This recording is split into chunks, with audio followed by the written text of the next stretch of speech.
Lesson 2, Balancing Chemical Reactions. Chemical reactions need to have the same number of atoms on each side of the chemical equation because matter can either be created or destroyed. So when we have an unbalanced equation, it doesn't show that the conservation of mass is been maintained. So here, if I have a total of 2 hydrogens with a mass of 2 plus 2 oxygens each with a mass of 16 to equal 32, that does not equal the same amount of mass as 2 hydrogens plus 1 oxygen, which is a total of 18. The steps for balancing equations: you need to total up the elements on each side first. Remember to keep the polyatomic ions together if they are on both sides of the equation. Start with the element that is only found once on both sides. Keep the polyatomic ions together. It'll make balancing so much easier. Count them as a single unit. Coefficients must be the smallest possible whole number, so reduce them if you need to. So for example, we need to count how many of each atom occur on the product side and the reactant side.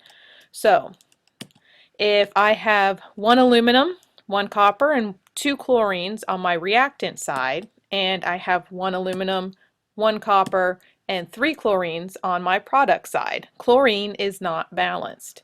So to help balance it, I will place a 2 in front of aluminum chloride on the product side, which in turn changes the number of chlorine atoms from 3 to 6, and it also changes the number of aluminum atoms from 1 to 2.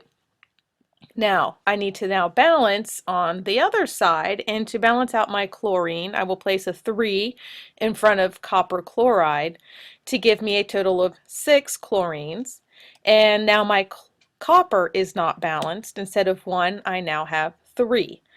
Now, copper is not balanced on both sides of the equation, neither is aluminum.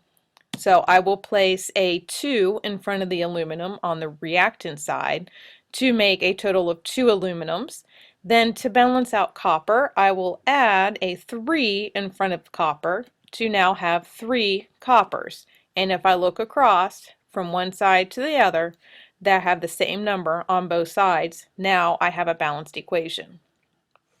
So for example, again, I have to divide them in half, count how many nitrogens and hydrogens are on my reactant side, count the number of nitrogens and hydrogens on the product side. You'll notice that I am not balanced for either nitrogen or hydrogen. So if I place a 2 in front of ammonia here on the product side, that will change the number of nitrogen atoms from 1 to 2. It'll change the number of hydrogen atoms from 3 to 6. Now I need to go to the other side of my equation, and if I place a 3 in front of my hydrogen instead of 2, I now have 6. Remember, we're multiplying 3 times 2, and then on the nitrogen is already balanced, so I don't have to do anything with that one. So one more practice. We have hydrogen gas plus oxygen gas giving me water. On my reactant side, I have 2 hydrogens, 2 oxygens. Product side, 2 hydrogens, 1 oxygen. My oxygens are not balanced.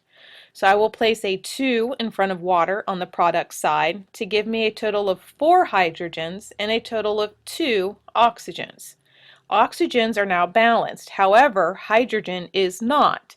So I need to add a total of 2 more hydrogen atoms on my reactant side to give me a total of 4. So practice one more time. We count on each side, and now we figure out how we can make them balanced. So if I place a 2 in front of lithium oxide, that changes the number of lithiums from 2 to 4 and oxygens from 1 to 2.